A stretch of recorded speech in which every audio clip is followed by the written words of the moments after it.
എല്ലാവർക്കും റസോയിലേക്ക് സ്വാഗതം. ഇന്ന് നമ്മൾ ഉണ്ടാക്കാൻ പോകുന്ന ഒരു സ്റ്റൂ ആണ്, മട്ടൺ സ്റ്റൂ. ഇവിടെ എല്ലാവരും മട്ടൺ ഇഷ്ട് എന്ന് പറയും. ഈ ഇഷ്ട് എല്ലാവർക്കും ഇഷ്ടമുള്ളൊരു കറി തന്നെയാണ്. അതുമാത്രമല്ല എളുപ്പത്തിൽ ഉണ്ടാക്കാൻ പറ്റുന്ന ഒരു കറിയാണ്, നല്ല ടേസ്റ്റുമാണ്. ഇതെങ്ങനെ ഉണ്ടാക്കുന്നതെന്ന് നമുക്ക് നോക്കാം. ഇതിനാവശ്യമുള്ള ഇൻഗ്രീഡിയൻസ് എല്ലാം ഞാൻ റെഡിയാക്കി വെച്ചിട്ടുണ്ട്. ഒരുപാട് ഇൻഗ്രീഡിയൻസ് ഒന്നുമില്ല. മട്ടൺ എടുത്തിട്ടുണ്ട്. മട്ടൺ ഒരു 1/2 കിലോ, 500 ഗ്രാം മട്ടനാണ് എടുത്തിരിക്കുന്നത്. പിന്നെ ഉള്ളി 4 ഉള്ളി മുറിച്ച് വെച്ചിട്ടുണ്ട്. തേങ്ങാപ്പാൽ, നല്ല കട്ടിയായിട്ട തേങ്ങാപ്പാൽ ഒരു 1-1.5 കപ്പ്. പിന്നെ പച്ചമുളക്, ഇഞ്ചി, വെളുത്തുള്ളി, പട്ട, ഗ്രാമ്പു. തക്കാളി ഒരു ചെറിയ തക്കാളി മതിയാവും. പിന്നെ കുറച്ച് മല്ലിയില വേണം. പിന്നെ കുരുമുളക് പൊടി. പിന്നെ കുറച്ച് 1 സ്പൂണ് മൈദ കുറച്ച് വെള്ളത്തിൽ കലക്കി വെക്കണം.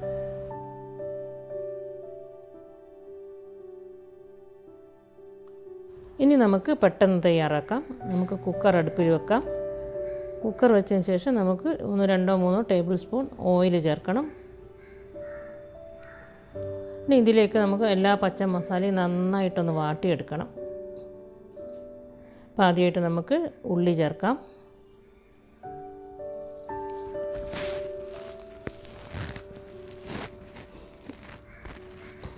പിന്നെ പച്ചമുളക്, ഇഞ്ചി, വെളുത്തുള്ളി, പട്ട, ഗ്രാമ്പു. ഒരു 4 ഗ്രാമ്പും 2 കഷ്ണം പട്ടയാണ് ഞാൻ എടുത്തിരിക്കുന്നത്. 1/2 കിലോ മട്ടനല്ലേ ഉള്ളൂ, അപ്പോൾ അത്രയും മതിയാവും.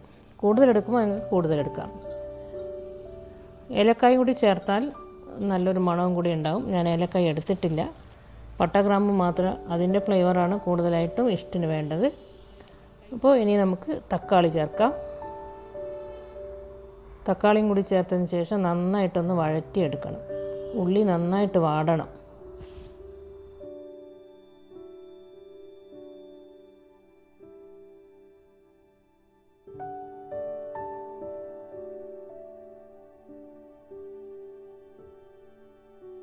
എല്ലാം കൂടി ചേർത്ത് നന്നായിട്ട് ഇളക്കി വഴറ്റണം.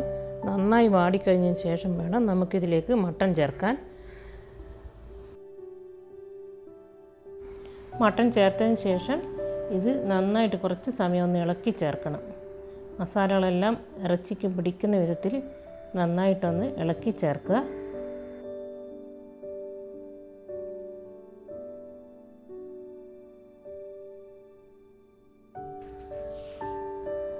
ഇനി ഇതിൽ നമുക്ക് ആവശ്യത്തിന് ഉപ്പ് ചേർക്കാം. ഉപ്പ് ചേർത്തതിന് ശേഷം നമുക്കിതിൽ കുറച്ച് വെള്ളം ചേർത്തിട്ട് ഒരു 1/4 കപ്പ് മുതൽ 1/2 കപ്പ് വെള്ളം വരെ ചേർക്കാം. കൂടുതൽ വെള്ളമായിപ്പോയാൽ പിന്നെ നമുക്ക് കറി അയഞ്ഞു പോകും. ഇതിൽ ഉള്ളിയെല്ലാം ഉള്ളതുകൊണ്ട് ഇതിൽ നിന്ന് വെള്ളം വന്നോളും. അതുകൊണ്ട് 1/4 കപ്പോ 1/2 കപ്പോ വെള്ളം ചേർത്തിയാൽ മതി. ഞാനൊരു 1/4 കപ്പ് വെള്ളം മാത്രമേ ഇതിൽ ചേർക്കുന്നുള്ളൂ. നന്നായിട്ട് ഇളക്കി അടച്ചു വെച്ചിട്ട് നമുക്ക് വേവിക്കാം. ചില മട്ടൺ പെട്ടെന്ന് വേവും. അത് ചിലപ്പോൾ 1-2 വിസിൽ കൊണ്ട് വെന്ത് കിട്ടും. ചിലപ്പോൾ ഒരു 3-4 വിസിൽ വേണ്ടി വരും. ഞാനിപ്പോൾ ആദ്യം 1-2 വിസിൽ വെച്ചിട്ട് ഇറച്ചി വെന്തോ എന്ന് നോക്കും. അത് കഴിഞ്ഞ ശേഷം വീണ്ടും നോക്കിയിട്ട് നമുക്ക് വേവിക്കാം. ഇളയ ഇറച്ചിയാണെങ്കിൽ പെട്ടെന്ന് വേവും. കുറച്ച് മൂത്ത ഇറച്ചിയാണെങ്കിൽ വേവാൻ സമയമെടുക്കും.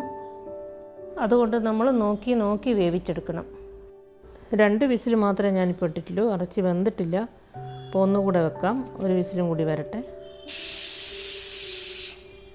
അത് കഴിഞ്ഞിട്ട് വീണ്ടും ഇറച്ചി വെന്തോ നോക്കാം. മട്ടൺ സ്റ്റൂ അല്ല, ഏത് കറിയായാലും നന്നായിട്ട് വേവണം, എന്നാലേ അതിന് ടേസ്റ്റ് ഉണ്ടാവുള്ളൂ. അപ്പം അത് നന്നായിട്ട് വെന്തിട്ടുണ്ട്, നല്ല സോഫ്റ്റ് ആയിട്ടുണ്ട്. ഇനി നമുക്ക് തീ ഓഫ് ചെയ്യാം. ഇനി നമുക്കിതിൽ ബാക്കി ചേരുവകൾ കൂടി ചേർക്കാം. തേങ്ങാപ്പാൽ ചേർക്കാം. തേങ്ങാപ്പാൽ ചേർത്തതിന് ശേഷം നമ്മുടെ മൈദ കലക്കി വെച്ചതുണ്ടല്ലോ, അതും കൂടി ചേർക്കാം. എന്നാലേ ഈ കറിക്കൊരു കൊഴുപ്പ് കിട്ടുള്ളൂ.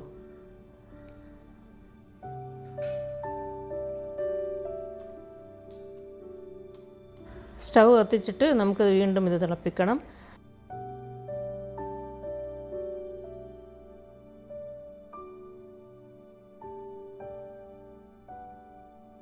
ഇതിലേക്ക് കുരുമുളക് പൊടിയും കുറച്ച് മല്ലിയിലയും ചേർക്കണം. എന്നിട്ടൊന്ന് തിളപ്പിക്കണം. 1 മിനിറ്റ്, 1-2 മിനിറ്റ് ഒന്ന് തിളപ്പിച്ചതിന് ശേഷം നമുക്കിത് സ്റ്റൗ ഓഫ് ചെയ്യാം. മല്ലിയിലയും ചേർത്ത് ഒന്ന് നന്നായി ഇളക്കിയതിന് ശേഷം നമുക്കിതിൽ ഉപ്പ് പാകമാണോ എന്ന് നോക്കണം. നമ്മൾ ആദ്യം കുറച്ച് ഉപ്പ് മാത്രമേ ചേർത്തിട്ടുള്ളൂ. ഉപ്പ് നോക്കിയതിന് ശേഷം നമുക്ക് ആവശ്യമാണെങ്കിൽ കുറച്ചുകൂടെ ചേർക്കാം. ഉപ്പ് പോരാ, ഞാനൊരു 1/2 ടീസ്പൂൺ കൂടി ചേർക്കുന്നുണ്ട്.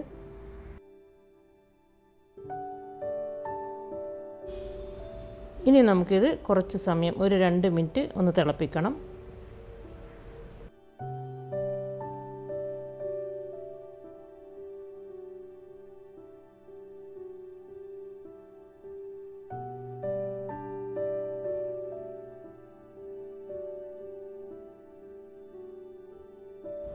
ഇനി എല്ലാം കൂടെ ഒന്ന് നല്ലോണം തിളക്കട്ടെ. നന്നായി തിളച്ചതിന് ശേഷം നമുക്ക് തീ ഓഫ് ചെയ്യാം.